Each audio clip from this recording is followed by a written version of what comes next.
Welcome back to the Artie Lange Show. Our old friend is here. I've been on the show a few times. I think she lives in L.A. now. I know you're working on the Pete Holmes Show as a writer. Yes. And you're on Girl Code, of course. I am, That's right. 9:30. What night is that? The Girl Code's on Wednesday. 9:30 Wednesday, and you're going to be on Chelsea Lately coming up soon. Yes, on Thursday night. On Thursday night. Yeah. The great Jamie Lee's here. Oh, good to be back. What's up? So now, are you officially living in L.A.? You were moving out there last time. Well, I don't officially live there. I went there to write on the show, which the first run, I mean, the episodes are still airing, but the writers are done for right now. Oh, okay. So I came back. But I was living out there. I I rented a room in a house with a couple. Oh my God. It sounds like a novel. It was a little stressful, I'm not gonna lie. Where? What part of town? Burbank, right by the Warner Brothers lot. So yeah, that was kind of boring, but it's convenient. It is. All the buildings are so low. Burbank is very. It's like a Monopoly board. Yeah, it reminds you of where like all those 50s TV movie. The TV people in the 50s on those sitcoms like would live in Burbank. Oh yeah, it's like all sitcoms are modeled after Burbank for some odd, stupid reason. You work on the Warner Brothers lot. Yeah. I worked there. I did a sitcom with Norm Macdonald for 2 years, and it was on the Warner Brothers lot, and it is the greatest. It's like when you think of a Hollywood lot, you think of Warner Brothers. Yeah. And when I was there, it was 90. I was there from 99 to 2001, and literally, we were surrounded by Friends, ER, Ray Romano, The Drew Carey Show, and The West Wing. We're all around us. Wow. And the 2 years we were there, they were shooting The Perfect Storm in stage 16, or the big stage. Right. They dug out me and Laurie Metcalf. They show that on the tour. Oh, that's like a very famous soundstage for A Perfect Storm. Right, well, they dug out the bottom and put a boat in it with water. Right. And a lot of the shots for The Perfect Storm are on, and me and Laurie Metcalf, who was on the show with me, we would sneak in and go to the top rafters and watch them shoot. Oh, that's so cool. It was like a sandwich. Oh. And some weed. I had the weed. But, wow, that's awesome. And it was great. It was like a fun lot to work on. It is. It is fun. The Pete Holmes Show is I think it's real funny. Oh, thanks. And what do you do on? I'm a writer. There are 5 writers. We all kind of split the responsibilities because, like, there are so few writers that we kind of all chip in and help on everything. But I felt like the thing I enjoyed doing the most was writing the monologues. Right, you write jokes for the monologues. Right. Yeah. Well, the monologues are honestly just stand-up. I mean, not that other monologues on late night shows aren't stand-up, but, like, we don't move around really on top. Like, we stay on one kind of broad evergreen topic. Right. It'll be like roommates, and then it's like 90 beats about roommates that we have to narrow down to like 3. But he's not your traditional stand-up, which is what I like about him. He's different. Yeah. The show's different. I hope it lasts. It's funny. Me too. Yeah. I know. It's weird. Like it's not weird, but when I was there, you can work on things that you don't believe in as much as other things you work on. Oh, believe me, that's 90% of the show. Right. I was like, get ready the for most that. diplomatic way to put it. Yeah. But like when I would stand on the side of the stage and like watch our tapings, and I really had like an emotional oh, this feels special. Yeah, it's a special show. I think it can evolve into something also like really great. Yeah. You said it's pretty ambitious though that he's doing 5 minutes of stand-up to start the show every night. We wrote an hour and a half of stand-up. Like Leno, in the 9 weeks does we were there. 14 new minutes a night. I mean, that's it's crazy. The monologue every night. I mean, Johnny Carson started, but that blows my mind. New stand-up. Well, Carson had 20 writers. They're doing it with 5 writers. Yeah, we actually 4 to start with, and then we added a 5th like 3 weeks in. It's hard to do. Which was lovely. Do you know Joe DeRosa? Oh, sure. Oh, yeah. Joe's writing on the show. He does the show all the time. Oh, awesome. Yeah, I think he told me that. I literally have half of your writing staff on the show.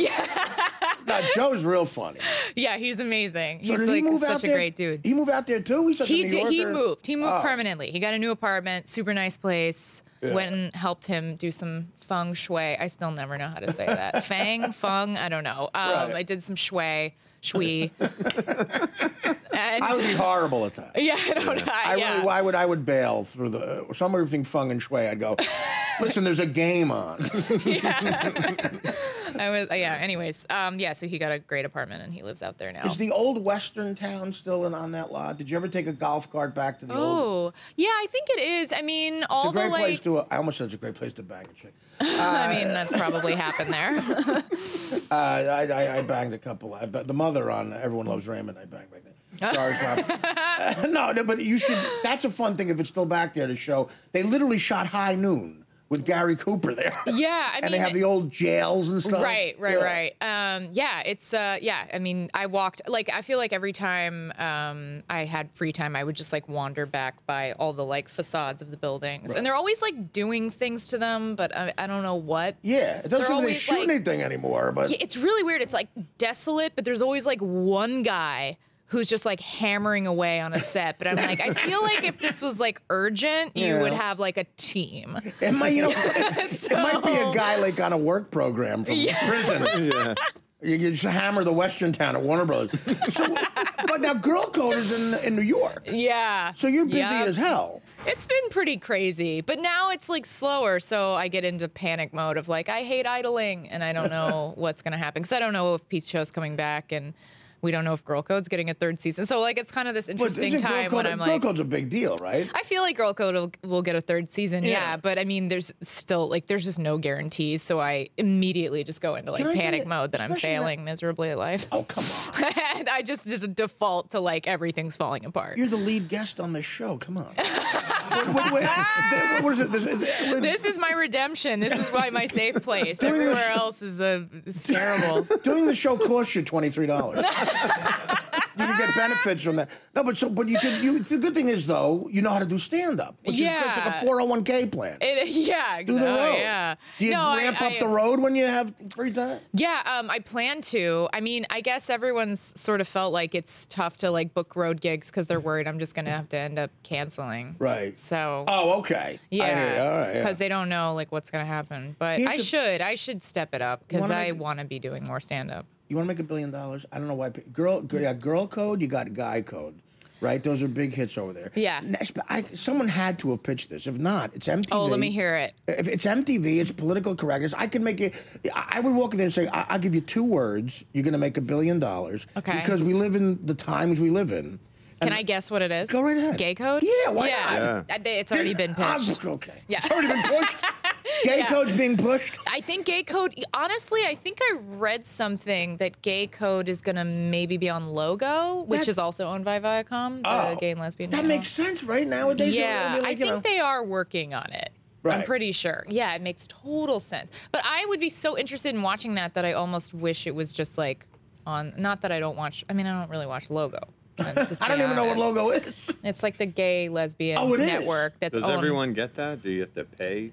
Yeah, no, I think everyone gets it. It's one of the cable channels. But I'm not knocking Logo. They actually have some really awesome shows that I have seen on their program, and I'm like, oh, I would really like to watch that. I honestly don't know what channel it is. I need to like look into it and watch it. Someone pitched Gay Code, and I have to go to my to-do list and Call MTV was on it this week, and I have to cross that off. I was trying to write a sketch about all the different types of codes, and I just got like more and more like obscure. I was like zip code, Morse code, like just going into how about all the codes, all mulattoes, and it's Jasmine Guy Code.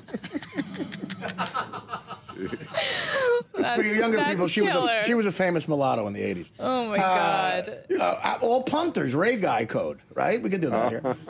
No, but those are actually, to me, another name for Guy Code would be Gay Code. What's a bigger hit? Do you guys have a rivalry, Girl and Guy Code? Well, I don't. It doesn't really feel like a rivalry, but I mean, I guess Guy Code is on. It premieres on MTV2, and then the reruns are on MTV. So you look down your nose at that. Right. So I'm like, you're disgusting. Like, get away from me, you creepy backup channel. No, but I think that ours is doing better just because we're girls and we're on a network that's for girls. We're on regular MTV. Right. Now we had who was the girl we had in here last week? She's stunning looking. That was on Girl Code. She's not a comedian. Melanie Iglesias. Yeah. Okay. Unbelievable. But she's not I a comedian. Now, do you hate her? No, she's the sweetest person. I adore her. I always am excited to run into her. And I simultaneously have never felt less secure about the way I look. Of course, you're very pretty. You know you're very pretty. Thank but you, she's like supermodel. It's like on another level of like, love you, excited to see you, give me a hug, get the freak out of my face. She's too hot almost. She's like intimidating. It's annoying. Yeah. But she's not, because she's not intimidating, because she's the sweetest person, which makes it even worse. John was intimidating. You can't hate them if they're nice. Yeah. If they're genuinely nice. She doesn't have an ounce of like bitchiness. She's just like pure sweet. That's why I hate meeting good-looking people, because I want to hate them from afar.